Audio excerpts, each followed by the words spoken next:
নমস্কার বন্ধুরা, welcome to my channel Limas at home cooking. আশা করি সবাই ভালো আছেন।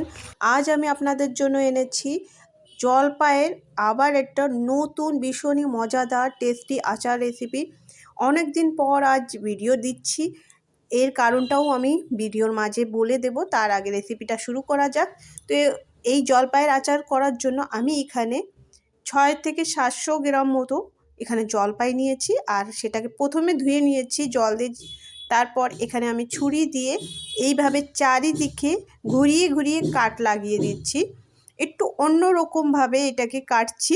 এইভাবে কাট লাগিয়ে দিলে এর ভিতরটায় মশলা, লবণ সব কিছু খুব ভালো করে গিয়ে খুবই মজাদার আচার রেসিপি তৈরি হয়ে যাবে। তো তার জন্য প্রথমে আমি এইভাবে প্রত্যেকটা জলপাইকে কেটে নেব, একদম কাছাকাছি এইভাবে ঘুরিয়ে ঘুরিয়ে। খুবই সহজভাবে এই কাটগুলো লাগানো যায়। আপনারা একবার দেখলে খুব ভালো করেই বুঝতে পারবেন এটা কিভাবে করছি আমি। ছুরিটাকে এইভাবে একভাবে মানে ঘোরাতে থাকতে হবে, আর জলপাইটাকে আস্তে আস্তে ঘুরিয়ে দিতে হবে। তাহলে এই ঘোরাতে ঘোরাতে কাঠগুলো লাস্ট পর্যন্ত চলে যাবে। জলপাইগুলো কাটতে কাটতে এখন আমি আপনাদের সাথে সেই কারণটা শেয়ার করব, যার জন্য আমি 1 মাস ধরে কোনো রকম ভিডিও এখানে শেয়ার করতে পারিনি। যার জন্য আমি খুবই দুঃখ করছি যে আমি এতদিন আপনাদের সাথে কোনো রকম ভিডিও শেয়ার করতে পারিনি।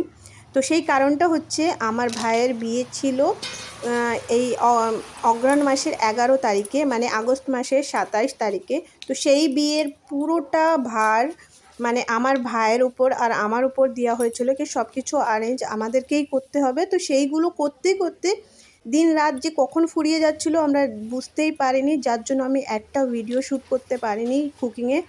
আর বাপের বাড়ি শ্বশুরবাড়ি করতে করতে দিন সব চলে যাচ্ছিলো, তো এই জন্য আমি ভিডিওগুলো করতে পারিনি। তো তার জন্য আরেকবার আপনাদের কাছে ক্ষমা চেয়ে নিচ্ছি, আর অনুরোধ রইল আমাকে আবার সবাই মিলে সাপোর্ট করবেন। আপনাদের যেমন ভালোবাসা আগে ছিল তেমনই বানিয়ে রাখবেন। তো এরপর চলুন রেসিপিটা আবার বুঝিয়ে দিই।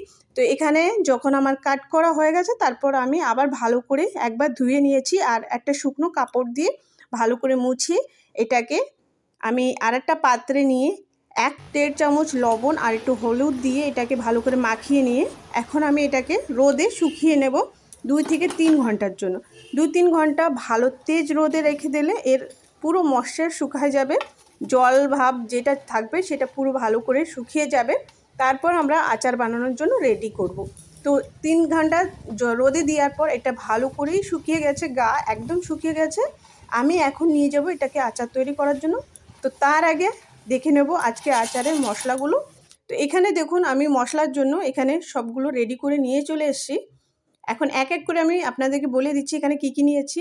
এখানে নিয়েছি আমি বিট লবণ আর সাদা লবণ। বিট লবণ নিয়েছি 2 চামচ, সাদা লবণ নিয়েছি 3 চামচ। লবণ হলুদটা আমি আগেও দিয়েছিলাম, আর লবণের মাত্রাটা একটু বেশি দিলে আচার অনেক দিন ভালো থাকে, এটা মনে রাখবেন। আর এখানে সাথে নিয়েছি আমি 3 চামচ হলদি পাউডার, আর নিয়েছি 1.5 চামচ জোয়ান, 1.5 চামচ মৌরি, 1 চামচ নিয়েছি ধনে, গোটা ধনে নিয়েছি, আর 1 চামচই নিয়েছি এখানে সর্ষে। আপনার সাদা সর্ষে হলে সাদা, হলুদ কিংবা কালো যে কোনো সর্ষে এখানে দিতে পারেন, কোনো সমস্যা নেই। সর্ষের পরিমাণটা একটু কমই রাখলে ভালো হয়। আর তার সাথে আমি 2টো এলাচ আর 2টো দালচিনি টুকরো আর 2টো লবঙ্গ নিয়েছি ফ্লেভারের জন্য, খুব সুন্দর ফ্লেভার আসবে এটা দিলে। আর এরপর আমি এই মশলাগুলোকে ড্রাই রোস্ট করে নেব, এক এক করে সবগুলো এখানে দিয়ে দিচ্ছি। তো সর্ষের পরিমাণটা আমি এখানে কমই দিচ্ছি, দেখুন আমি কিছুটা আবার বাকি রেখে দিয়েছি বাটিতে। আর এরপর যে গরম মশলাটা ছিল সেটাও দিয়ে দিলাম, আর সব কিছুকে আমি একটু ড্রাই রোস্ট করে নিচ্ছি। আচ্ছা, খুব বেশি ভাজা করার দরকার নেই, জাস্ট 1 মিনিটের জন্য একটু নাড়াচাড়া করে যখন এর গাটা ভালো করে একটু গরম হয়ে যাবে, একটু চটপট করা শুরু করবে, তখনই নামিয়ে নিতে হবে, যেন ভাজা না হয়ে যায়। এটা মনে রাখতে হবে একটু কাঁচা কাঁচাই থাকবে, কিন্তু একদম উপরের মশলাটা শুকিয়ে যাবে, এইভাবে রাখতে হবে। আর এরপর ঠান্ডা হলে গুঁড়ো করে নিতে হবে। গুঁড়োটা করলে একটু মোটা মোটা দানা রেখে দিতে হবে, যেন একদম ফিনিশ পাউডার না হয়, তাহলে খেতে বেশি ভালো লাগবে, মুখে পড়লে খুবই মজার লাগে এই মশলাটা। আর এরপর চলে যাব তেল রেডি করার জন্য। তো এখানে আমি 3 থেকে 400 গ্রাম মতো তেল নিয়েছি, আর 5 থেকে 6টা শুকনো লঙ্কা, একটু জিরে দিয়েছি। জিরের জায়গায় আপনারা কালো জিরে দিতে পারেন, খুবই ভালো হবে। তো আমার কাছে কালো জিরে ছিল না, জিরে দিয়েছি। আর ভালো করে গরম হয়ে গেলে যখন ঝালের কালারটা একটু পরিবর্তন হবে, গ্যাসটাকে অফ করে তেলটাকে ঠান্ডা করে নিতে হবে। আর এরপর চলে যাচ্ছি আচার তৈরি করতে। তো এখানে আমি অন্য একটা পাত্রে আমাদের জলপাইগুলো ট্রান্সফার করে নিয়েছি আর মশলাটাকে দিয়ে দিলাম প্রথমে, যে মশলাটা গুঁড়ো করে রেখেছিলাম। আর এরপর যে ঠান্ডা তেলটা ছিল সেই তেলটাকে অল্প অল্প করে এখানে দেব আর এটাকে মিক্স করতে হবে। খুবই সহজভাবে এটাকে তৈরি করতে হবে, একদম ঝামেলা হবে না। আর অনেক দিন এই আচার কিন্তু রেখে খেতে পারেন আর ভীষণই টেস্টি, একবার খেলে না জিভে লেগে থাকবে, এতটা টেস্টি হয়। তো এইভাবে ভালো করে মিক্স করে নেব, আবার অল্প করে তেল দিয়ে আবার এটাকে মিক্স করতে হবে। একবারে তেল দিলে কিন্তু ভালো করে মিক্স করা যায় না। আর এরপর আমি লবণ আর হলদি পাউডারটাও দিয়ে দিচ্ছি।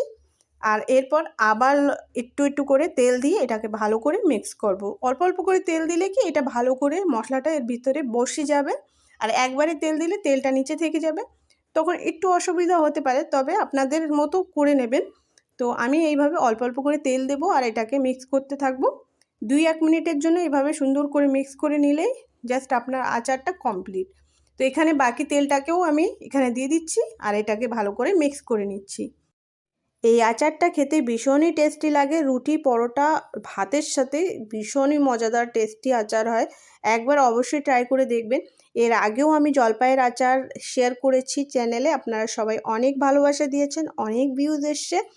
আর আশা করি এই রেসিপিটাও আপনাদের খুব ভালো লাগবে। তো একবার অবশ্যই ট্রাই করে দেখবেন আর কেমন হয়েছে আমাকে কিন্তু কমেন্টে জানাতে ভুলবেন না। আশা করি আগের আচারের মতোই এই আচারটাও আপনাদের অনেক ভালো লাগবে। একবার অবশ্যই বাড়িতে রেসিপিটা ট্রাই করবেন, কেমন হয়েছে আমাকে জানাবেন। ভালো লাগলে লাইক করে দেবেন, আমার চ্যানেলকে সাপোর্ট করতে, চ্যানেলকে সাবস্ক্রাইব করতে কিন্তু একদম ভুলবেন না। আপনাদের সাপোর্ট আমার খুবই দরকার এখন, যেহেতু আমি অনেক দিন গ্যাপ দিয়েছি, জানি না চ্যানেলে কি হবে। তো আপনাদের কাছে অনুরোধ রইল আমাকে একটু সাপোর্ট করবেন। আর এখন আচারটা রেডি করার পর আমি একটা কাচের জারকে আগের থেকে একদম ফ্রেশ পরিষ্কার করে রোদে দিয়ে রেখেছিলাম, সেই জারে আচারটাকে ট্রান্সফার করে নিচ্ছি।